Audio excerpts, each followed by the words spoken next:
siang. Assalamualaikum warahmatullahi wabarakatuh. Salam, Om Swastiastu, Namo Buddhaya, Wete Tongkien, Rahayu.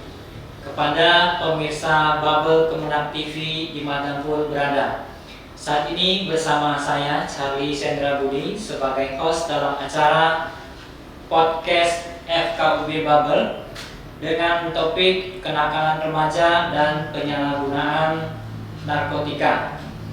Sebelum kita bicara lebih jauh, tentu pertama saya akan memperkenalkan diri para peserta kita pada siang hari ini.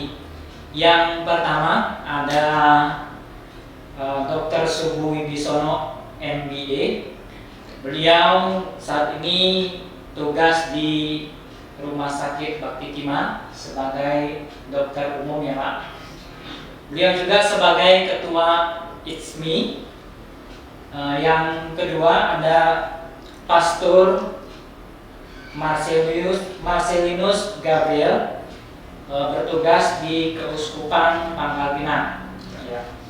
Yang ketiga ada Bapak Pendeta Sanema Aru Zagoto sebagai ketua PGI. Senang bertemu dengan tokoh-tokoh agama yang tergabung dalam FKUB Bubble. Sebagai informasi, FKUB selain concern di bidang kerukunan umat beragama, juga concern mensosialisasikan kebijakan pemerintah yang berkaitan dengan moderasi beragama dan pencegahan terhadap radikalisme. Untuk itu, topik yang kita bahas mengenai kenakalan remaja dan penyalahgunaan narkotika adalah sebagai salah satu akar yang menyebabkan terjadinya hal-hal yang dapat merusak keharmonisan ketentraman di dalam masyarakat.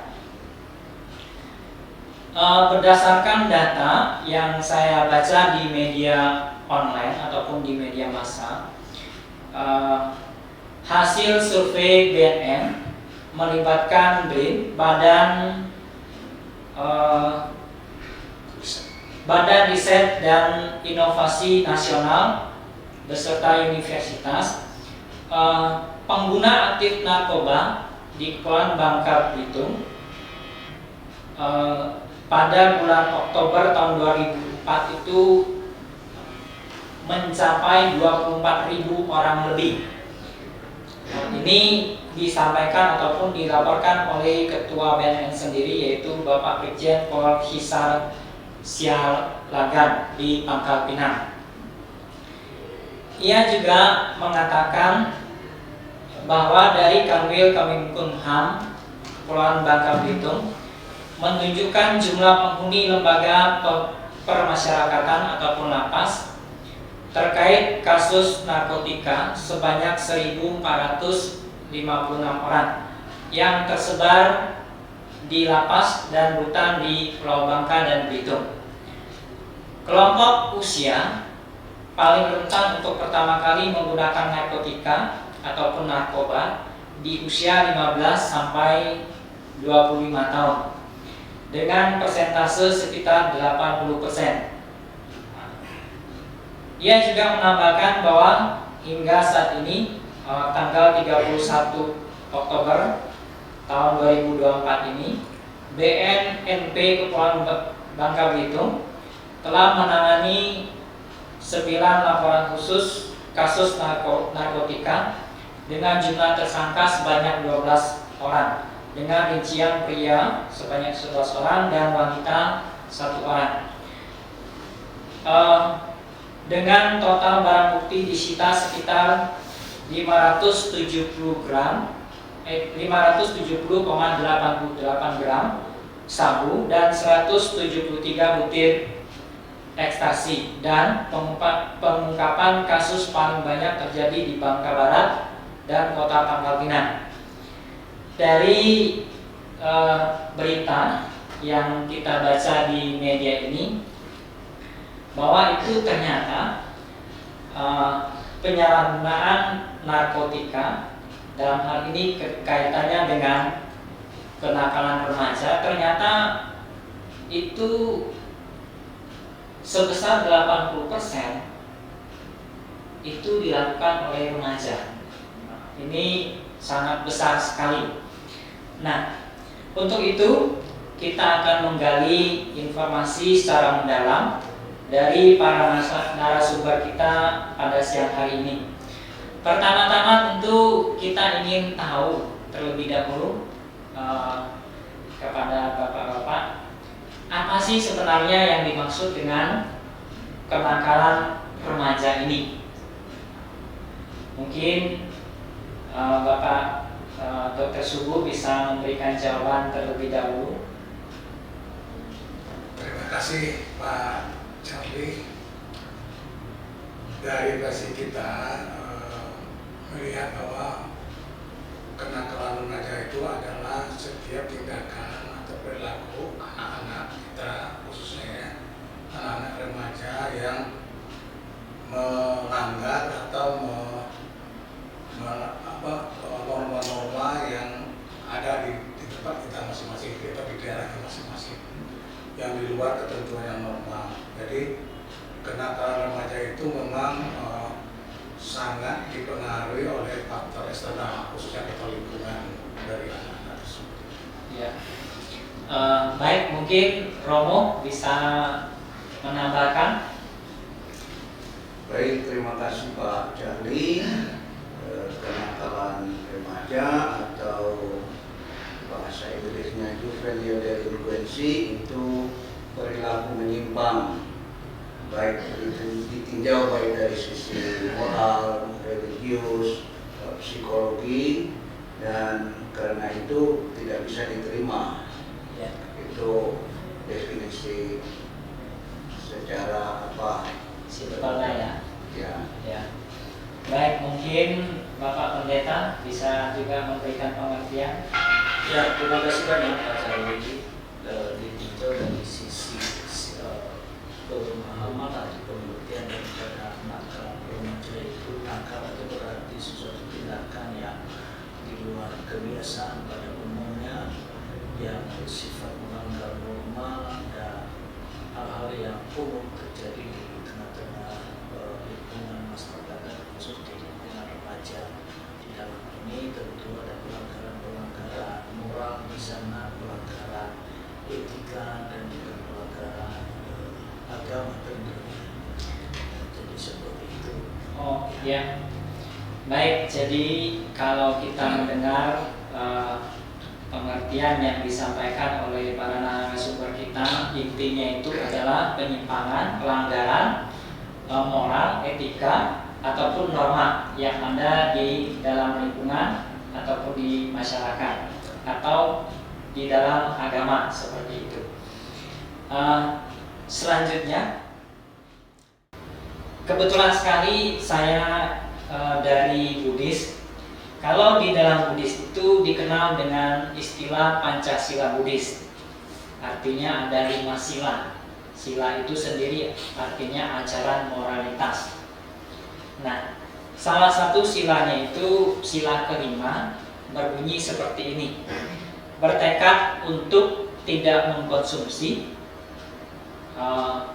makanan ataupun minuman yang dapat melemahkan kesadaran ataupun melemahkan kewaspadaan. Kemudian di dalam Dhammapada Pandita Waga 78 juga dikatakan hal seperti ini: jangan bergaul dengan orang jahat, jangan bergaul dengan orang yang berbudi rendah, tetapi bergaulah dengan sahabat yang baik, bergaulah dengan orang yang berbudi luhur. Nah, di dalam Buddhis ada ajaran seperti demikian yang mengatur ataupun mengikat umatnya supaya tidak melakukan pelanggaran ataupun penyalahgunaan narkotika atau tidak menjadikan dia nakal, seperti itu. Nah, kira-kira ini di dalam ajaran Muslim ataupun agama Islam atau Katolik ataupun Kristen yang saat ini hadir bersama kita, narasumbernya kebetulan dari Muslim, Katolik dan Kristen ya. Nah, adakah upaya pencegahan atau seperti apa pencegahan yang dapat dilakukan dari sisi agama? Nah, mungkin ada ayat-ayatnya yang memberitahukan bahwa kenakalan ataupun penyalahgunaan narkotika itu tidak dibenarkan di dalam agama. Silakan Pak. Baik, Pak Jafri. Jadi kalau dari sisi agama Islam itu memang kita tidak dilarang atau menghindari minum-minuman atau makanan-makanan yang sifatnya khamar, berarti yang bisa bikin kita mabuk, termasuk yang golongan narkotika tadi ya, bikin orang teler, ketagihan segala itu udah ada ininya, ada ayatnya gitu. Kemudian yang terpenting sebenarnya bagaimana itu tadi kita membuat anak-anak remaja kita ini supaya secara religius sesuai dengan agama yang diarahkan masing-masing itu mereka mempunyai ketahanan mental psikologisnya itu. Jadi dia bisa memilih mana yang baik dan yang buruk dan mana yang dilarang. Kalau di sini misalkan ada yang bapak makanan atau tindakan itu banyak manfaatnya atau banyak mudaratnya. Kalau banyak manfaatnya boleh kita lakukan karena ada manfaat. Tapi kalau banyak mudaratnya itu harus kita hindari. Nah, tingkat-tingkatnya bisa aja macam-macam. Ada yang tingkat yang haram itu tidak boleh betul. Ada yang mubah, ada segala macam. Ada tingkat-tingkatnya yang dihindari atau. Nah, inilah yang perlu ditanamkan oleh orang tua terutama ya kepada anak-anaknya dari kecil. Jadi ketahanan secara religi dia untuk sesuai dengan agama yang mereka masing-masing. Itu aja. Baik, mungkin Romo. Baik Pak Charlie, saya ingin mengajak kita untuk kembali kepada keluarga. Kita dalam tradisi gereja Katolik itu memang keluarga menjadi titik berangkat untuk pembentukan hidup seseorang. Dan di dalam masyarakat kan kita mengenal pepatah keluarga retak, masyarakat rusak. Untuk kenakalan remaja kita kembali lagi kepada keluarga, bagaimana keluarga itu dipersiapkan dari awal sehingga mereka yang membentuk keluarga bagaimana mengatur pembinaan, pengasuhan untuk anak-anaknya. Bagi kita dalam gereja Katolik itu ketika menikah ada janji-janji perkawinan. Janji ketiga itu dalam dialog dengan yang memimpin upacara, ditanya kepada yang menikah, bersediakah saudara menjadi bapak yang baik, ibu yang baik bagi anak-anak yang Tuhan percayakan kepada saudara dan mendidik mereka menjadi anak-anak Katolik yang sejati. Maka pendidikan anak dan tumbuh kembangnya dia sudah diarahkan bahwa dia menjadi tanggung jawab orang tua supaya dia menjadi anak yang baik, anak yang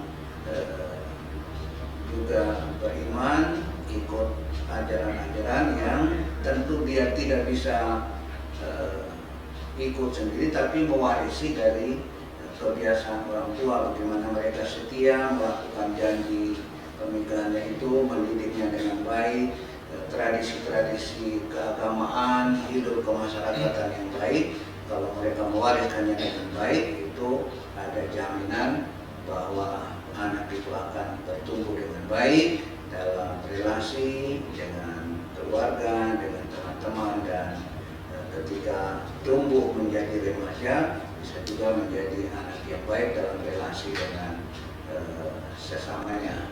Jadi sistem asuhan yang mengalir dari janji perkawinan orang tuanya itu yang menjadi pengarah. Ya, mungkin Bapak Pendeta. Ya, kali jadi mengawali dari seluruh pembentukan karakter itu kan diawali dari kehidupan dalam rumah keluarga. Dan itu sebabnya ya suami istri atau bapak dan ibu itu adalah memiliki tanggung jawab yang sangat besar dan lebih berat bagi anak-anaknya untuk mendidik menjadi orang yang memiliki karakter yang baik. Nah, karakter yang baik ini terbentuk daripada sifat dan perilaku yang terbiasa dan dibiasakan di dalam keluarga itu. Itu sebabnya di dalam ajaran kekristenan yang dipahami betul bahwa keluarga suami dan istri itu adalah pribadi yang menjadi imam ya di tengah-tengah keluarga yang membawa anak-anaknya untuk hidup takut akan Tuhan. Dan takut akan Tuhan yang dikatakan di situ sebagaimana yang dituliskan dalam Ulangan 6 dalam kitab Perjanjian Lama, dikatakan bahwa janganlah engkau lupa memperkatakan buku Taurat ini, ya ikatkanlah itu di tanganmu, taruhlah itu di dahimu. Artinya ikatlah selalu, artinya pemahaman yang benar tentang firman Tuhan bagi orang tua itu menjadi hal yang sangat besar. Tidak hanya pemahamannya tetapi juga dia melakukan, sehingga kemudian dilanjutkan dalam kalimat berikutnya, ajarkanlah itu kepada anakmu berulang-ulang. Kenapa mesti berulang-ulang? Supaya anak-anak itu terbiasa ya, sehingga kebiasaan itu menjadi satu sifat dan sifat itu menjadi satu perilaku yang disebut namanya karakter. Sehingga kalau dia sudah memiliki takut akan Tuhan, maka dia memiliki hikmat di dalam memilah untuk bergaul. Ketika ia sudah dalam tengah pergaulannya, dia akan bisa melihat mana yang baik, mana yang tidak baik. Nah, yang kemudian anak-anak itu akan memiliki pergaulan-pergaulan yang membangun imannya, membangun dia hidup takut akan Tuhan. Kalau anak itu sudah takut akan Tuhan, dia tidak akan mungkin berlaku buruk, dia tidak akan mungkin berlaku tidak baik. Ya, satu hal tadi yang saya sudah sampaikan bahwa sebagaimana juga yang dituliskan oleh Paulus dalam jemaat di Korintus dalam 1 Korintus 15 ayat 33 dikatakan ya pergaulan buruk merusak kebiasaan baik. Jadi kalau anak itu sudah dididik dalam pergaulan yang baik di tengah-tengah keluarga, dalam relasi yang baik, dididik di dalam pengenalan dan pemahaman akan takut akan Tuhan, hidup dalam kebenaran firman Tuhan, maka anak-anak itu akan bergaul dengan pergaulan-pergaulan yang baik, sehingga kebiasaan-kebiasaan baiknya tidak akan dirusak oleh pergaulan-pergaulan buruk kalau dia bergaul dengan siapa kita. Jadi itu hal yang sangat mendasar di dalam membangun karakter anak supaya anak kenakalan remaja itu dapat diminimalisir ya, sehingga anak-anak itu bisa menjadi anak-anak yang berperilaku baik. Itu. Baik, terima kasih.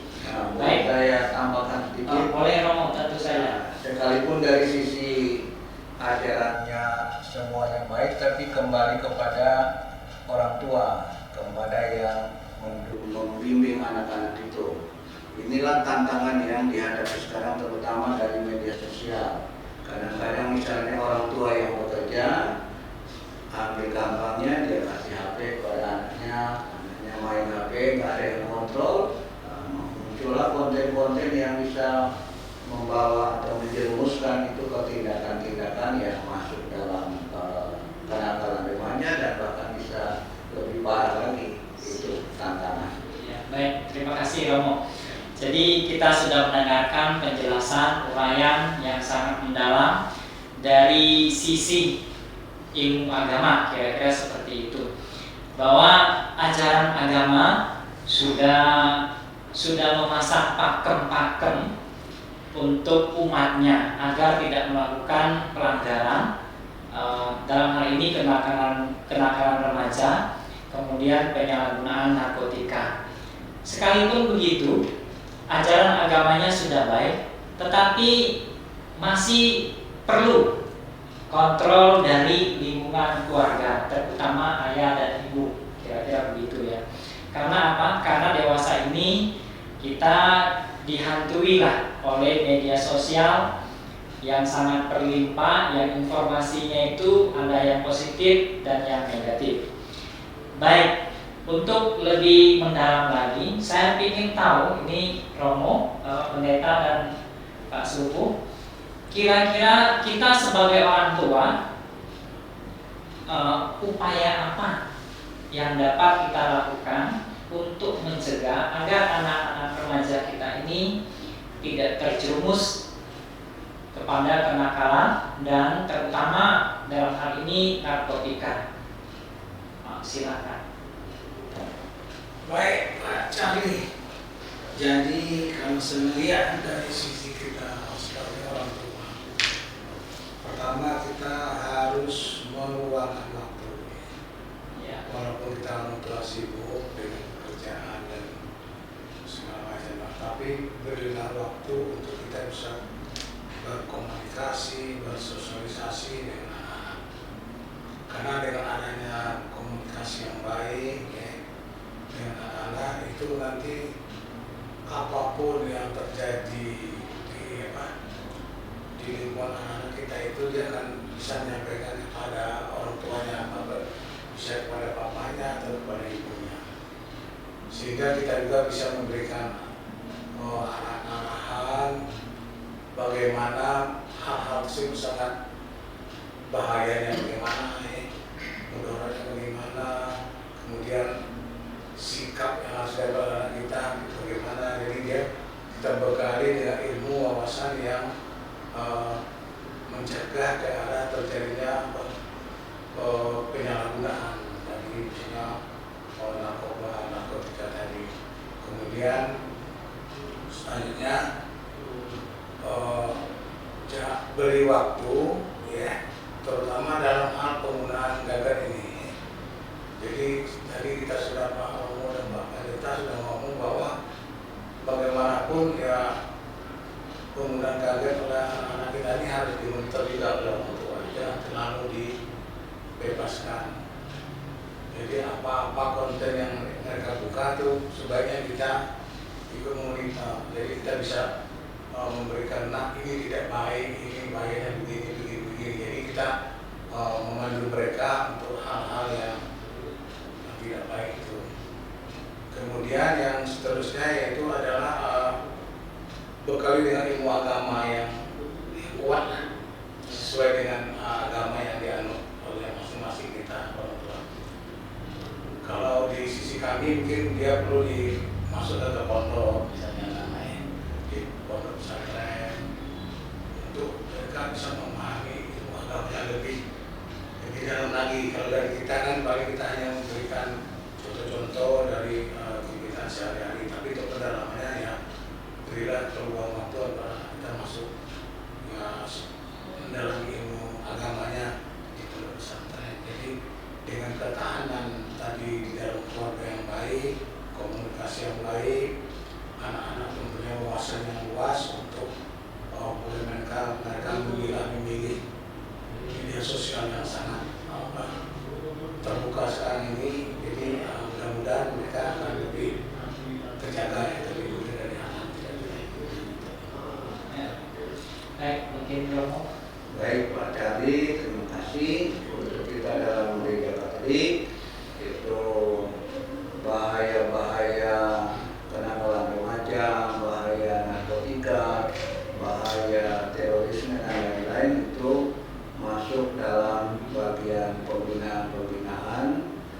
Ada bina imam anak dan remaja, ada komisi kepemudaan untuk yang usia lebih besar, dan juga ada pembinaan yang bukan hanya sektoral kelompok usia tertentu, tapi di komunitas basis gereja di mana orang tua anak-anak ikut bersama-sama. Jadi bahaya-bahaya narkotika, kenakalan remaja, terorisme dan lain-lain itu menjadi tema-tema di sana.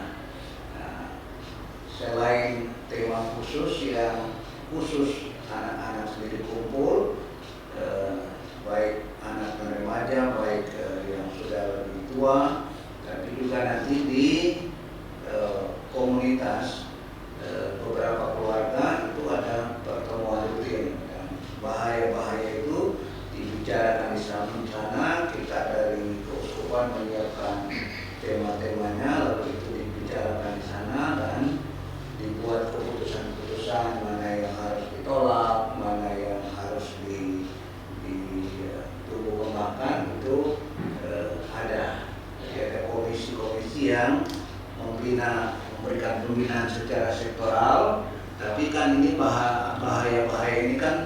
menyangkut semua pihak, maka di komunitas itu semua orang tua, anak, pemuda kumpul bersama, ngomong bersama tentang bahaya itu, lalu membuat keputusan-keputusan aksinya apa yang harus kita lakukan, misalnya supaya tidak terlibat dalam kenakalan remaja, apa yang harus dilakukan supaya tidak terlibat dalam narkotika dan lain-lain. Juga ada aksi-aksi apa yang harus dilakukan menindaklanjuti ini secara konkret dalam kegiatan tertentu. Iya, baik. Terima kasih. Oke, selanjutnya Bapak Pendeta.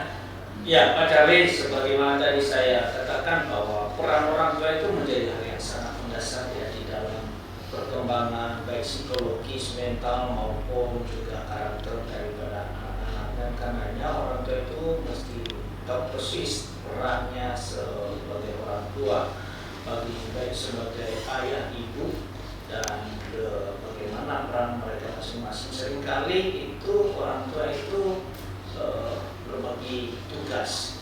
Memang tidak salah berbagi tugas, tapi seringkali beban untuk pendidikan, untuk merawat, mendidik anak-anak itu dibebankan kepada ibu, sementara ayahnya cari uang. Yang penting cari uang, siapkan nafkah, sudah selesai. Untuk hal yang lain ibulah yang berperan. Padahal yang paling penting sebenarnya adalah peran daripada ayah.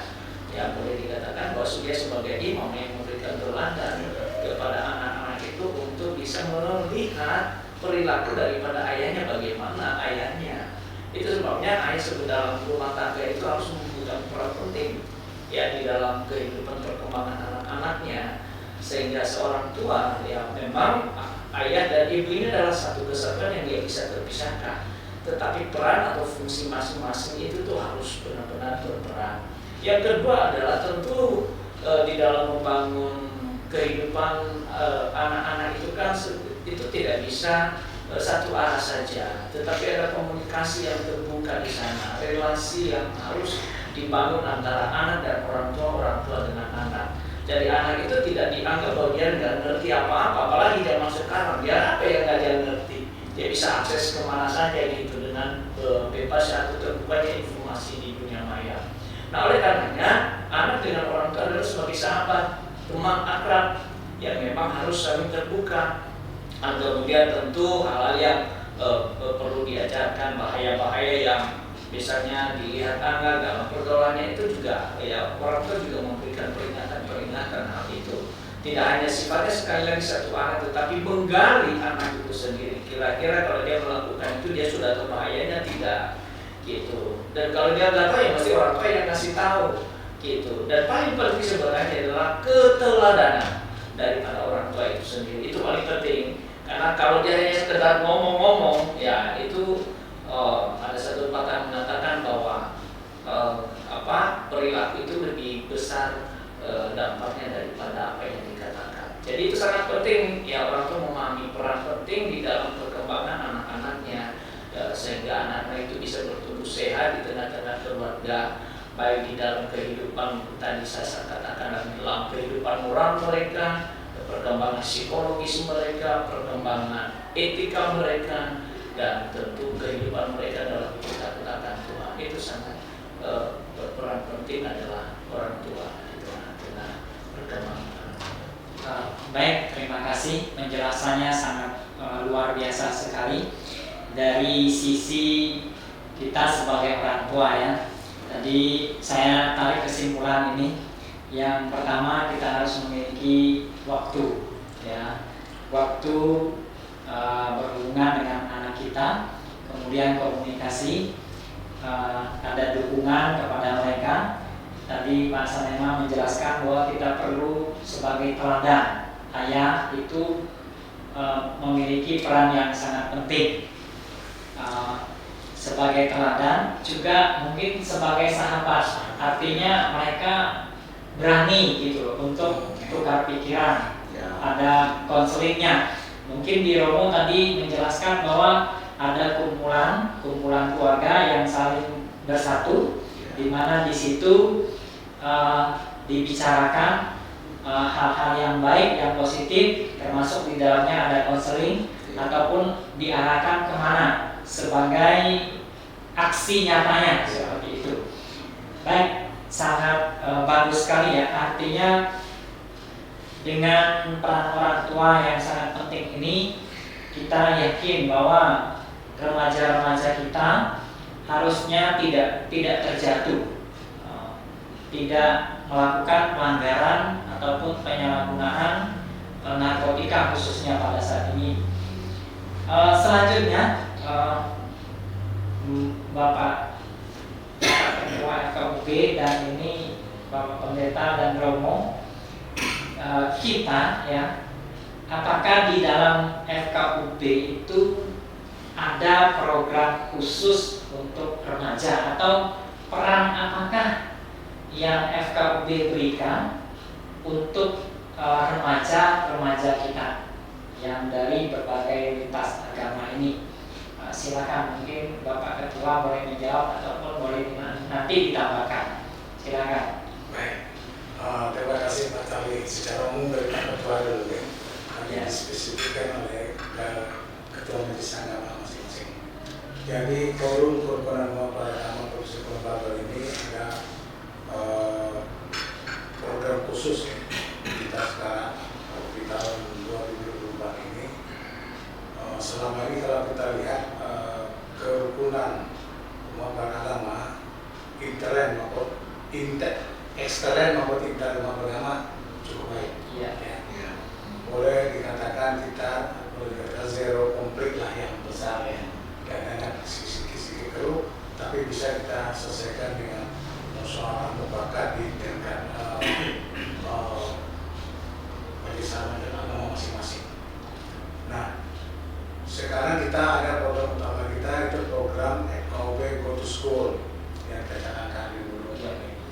Kita tokoh-tokoh lintas agama dari 6 agama yang ada di FKUB ini akan mulai bergerak sama dengan Dinas Pendidikan Provinsi Kulonprogo itu dan dengan BNN atau kita Provinsi Bogor dan dari Kesbangpol kita Provinsi khusus bidang yang pakai itu untuk para tokoh majelis agama ini mulai menggarap grassroots-nya, pemuda-pemudanya. Jadi pada kemarin kita kan di tataran yang senior, nah sekarang kita melihat lebih ke grassroots-nya. Jadi kita melihat ke anak-anak kita, remaja-remaja kita yang ada di sekolah di tingkat SMA, SMK, kemudian kita lihat lagi sampai ke tingkat SMP-nya, SLTA. Tapi kemudian mungkin kita bisa turun juga sampai ke tingkat SD dan PAUD-nya, karena itu membekal mengenai untuk bisa menjaga, merawat, kerukunan beragama itu harus ditanamkan dari kecil, dari usia kecil. Jadi mereka, anak kita itu bisa menerima perbedaan, bahwa kita Indonesia beragam. Mereka harus tahu bahwa ada 6 agama yang diakui oleh negara, yang mereka harus saling menghargai dan saling bertoleransi untuk menghargai agama-agama yang 6 agama tadi. Jadi sikap moderasi mereka, modern mereka itu kedepannya itu akan kita mulai sosialisasikan ya. Jadi saya minta nanti kan semua majelis agama itu ada khotbah di dalam rumahnya masing-masing mulai mensosialisasikan bagaimana anak-anak muda kita dari masing-masing agama ini bisa berpikiran moderat. Jadi artinya bermoderat, artinya mereka punya pemahaman sehingga memahami bahwa kita di Indonesia ini Bhinneka Tunggal Ika. Iya. Jadi kita ini bermacam-macam, warna-warni. Bahwa yang berwarna-warni itu yang indah sebenarnya. Kalau kita hanya satu aja warna hitam aja atau putih aja itu tidak indah. Tapi kalau sudah kayak pelangi, hijau-hijau kan indah sekali. Nah, itulah Indonesia kita ya. Nah, inilah yang kedepannya di tahun 2024 dan 2025 ini kita akan fokuskan. Canangkan program School dan berkoordinasi dengan Dinas Pendidikan Provinsi Kulonprogo maupun kabupaten kotanya, kemudian BNN Provinsi dan kabupaten kota dengan Kesbangpol Provinsi, Kesbangpol di kabupaten kota dan Kemenak kita provinsi maupun Kemenak di kabupaten kota dengan semua jajaran FKUB yang sudah ada jaringannya di tingkat provinsi FKUB maupun FKUB di tingkat kabupaten kotanya. Nah sekarang kita baru membentuk pemuda lintas agamanya. Nah besok insya Allah kita akan pemudinya, perempuan lintas agama. Jadi memang sekarang kita mengajak mereka supaya mereka ikut berpartisipasi aktif bagaimana mereka itu bisa menjaga merawat kerukunan umat beragama ini dari sisi mereka juga, yang dari kita yang sepuh-sepuh yang sudah tua ini. Jadi mereka sudah moderasi dalam beragama, moderat dan berulama, perilaku juga moderat, tidak terlalu ekstrim gitu ya. Kemudian ya bisa menghargai perbedaan, kemudian toleransinya lebih tinggi. Kemudian mereka sering melakukan dialog, karena dialog ini adalah kunci sebenarnya bagaimana semua permasalahan itu bisa kita selesaikan dengan dialog di antara umat beragama itu, baik tingkat yang senior maupun tingkat pemuda-pemudi lintas agamanya. Itulah kedepannya Pak Tani. Mungkin nanti di majelis bisa menambahkan. Boleh, Romo silakan menambahkan ini peran FKUB ini. Ya, baik. Jadi FKUB kita dengan keterbatasan yang ada sudah mulai bergerak merangkul orang muda dan mencanangkan juga nanti ke sekolah-sekolah kerjasama dengan dinas pendidikan sedang diproses dan mudah-mudahan tahun 2025 kita sudah bisa ke sekolah-sekolah ngomong tentang kerukunan, tentang bahaya-bahaya narkotika dan macam-macam hal yang mengganggu kita. Itu menjadi perhatian FKUB ke depan. Pak Caniman silakan. Ya, terima kasih Pak Cani. Sebagaimana tadi sudah disampaikan oleh Pak Sumit FKUB dan Pak Romo Marcel dari Teruskupan, bahwa memang peran FKUB itu juga menjadi hal yang sangat penting di dalam kehidupan anak-anak muda, mencegah kenakalan remaja. Ya, di mana dalam beberapa sudah ada 3 kali kalau tidak salah kita sudah mengadakan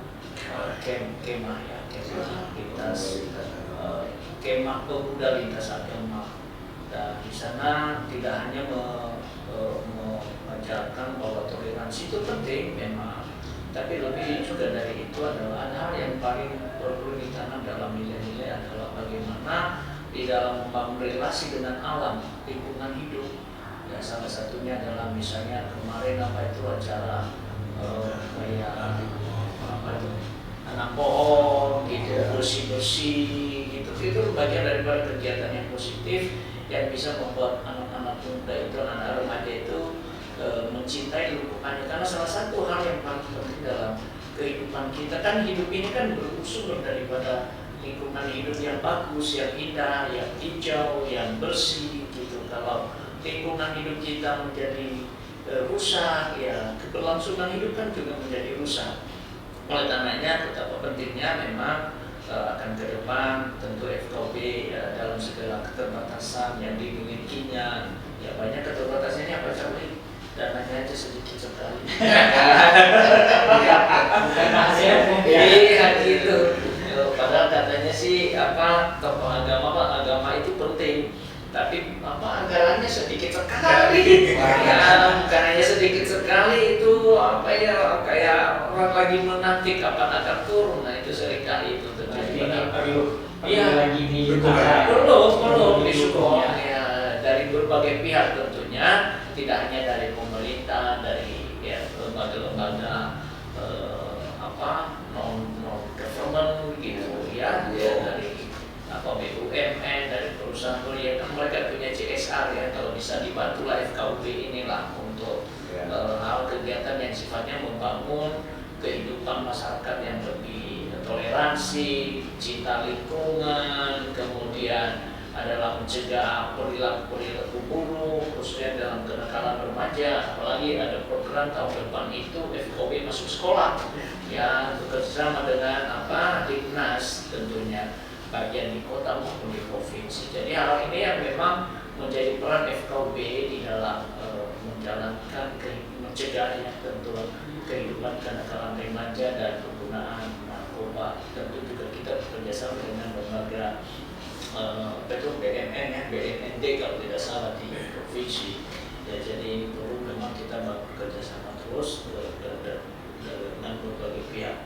Sekedar informasi saja, barusan saya terkait sekali ya, ternyata provinsi Bangka Belitung mengalami peningkatan kenakalan remaja ya di tahun 2024 ini. Saya baru dapat informasi bahwa itu kejadian ada di 80 kejadian. Dan salah satu juga adalah kekerasan terhadap anak 117 itu dari KPAI yang memberitakan itu lewat antara pada bulan November yang lalu.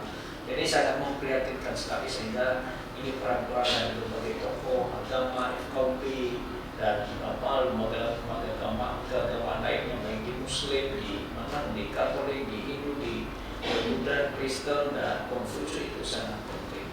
Itu sebabnya ya FKUP ini juga dalam kegiatannya adalah membangun kehidupan anak-anak muda yang semakin hari semakin mengenal prinsipnya, ya memiliki etika yang baik, kemudian memiliki relasi satu dengan yang lain, ya dengan tadi ya lintas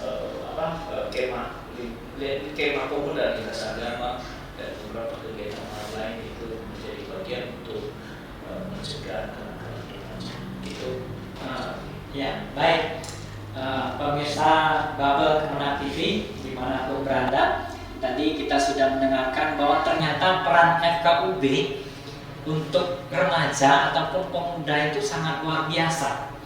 Ya, tadi kita sudah mendengarkan bahwa sudah pernah mengadakan kemah pemuda lintas agama itu sebanyak 3 kali ya, di mana di dalam kegiatan kemah itu ada diskusi, ada dialog, ada juga semacam pembekalan pengetahuan baik dari mungkin dari BNN, dari kepolisian ya, ataupun dari Kemenak sendiri ya. Kemudian juga kita mendengarkan bahwa ada rencana kegiatan yang akan dilaksanakan tahun 2025, tahun depan, yaitu kegiatan FKUB itu go to school ya. Artinya FKUB akan ke sekolah-sekolah, tentu saja ini bekerja sama dengan Dinas Pendidikan ya. Ini tentu kita menyambut dengan sangat baik ya kegiatan seperti ini. Ini sebagai salah satu upaya FKUB untuk mendidik ya generasi-generasi ataupun pemuda-pemuda, remaja-remaja kita yang nantinya akan menjadi generasi emas di tahun 2045. Tentu mulai sekarang harus kita jaga, harus kita selamatkan. Ya, harus kita siapkan. Baik pemirsa Bubble Kemenang TV, tidak terasa kita rasanya berbicara itu sudah hampir 1 jam atau mungkin sudah 1 jam. Saya pikir demikian acara kita pada siang hari ini atau sore hari ini. Tapi sebelum kita tutup acara podcast FKUB Provinsi Kepulauan Bangka Belitung ini, saya ingin mendengarkan pernyataan singkat atau closing statement untuk remaja-remaja kita agar mereka tidak terjerumus ke dalam narkotika ataupun kejahatan yang lainnya. Silakan, Pak. Oke, baik Pak Kocali. Saya selaku Ketua FKUB Provinsi Kepulauan Bangka Belitung mengimbau kepada anak-anak remaja kita, ayo kita seperade anak-anak muda Bubble, cegah penyalahgunaan narkoba, jaga toleransi, dan mari kita bersama-sama merawat merajut orang keturunan di Provinsi Kepulauan Bangka Belitung ini. Salam moderasi. Silakan Romo, mungkin ada closing statement. Ya, untuk rekan-rekan pemuda-pemudi yang mengikuti podcast ini, mari kita perkuat diri dengan nilai-nilai kebangsaan, nilai-nilai iman agama masing-masing, supaya bisa menangkal bahaya-bahaya yang muncul dari narkotika, media sosial dan macam-macam hal yang membahayakan kerukunan. kita jaga Bangka Belitung yang sudah lumayan baik supaya tetap lebih baik ke depan lagi. Amin. Siap, Pak Pendeta. Ya, adik-adik remaja, Anda adalah genji dan Anda adalah generasi yang akan membangun satu kehidupan yang berkelanjutan atas bangsa dan negara ini. Kalau Anda disebut adalah pada tahun 2045 adalah generasi emas, artinya di tangan Anda lah nasib bangsa ini, nasib Bangka Belitung. Maju mundurnya Bangka Belitung adalah tergantung di tangan Anda. Itu sebabnya ya adik-adik remaja semua, kami berharap Anda menggunakan waktu sebijaksana mungkin. Ya, tidak banyak menggunakan media sosial, tetapi belajarlah dengan baik dari berbagai aspek kehidupan. Milikilah tata nilai yang maksimal yang baik tentunya dari apa yang Anda dapatkan di sekitar Anda, sehingga nilai-nilai kehidupan itu menjadi nilai yang akan membawa masa depan yang kegemilangan.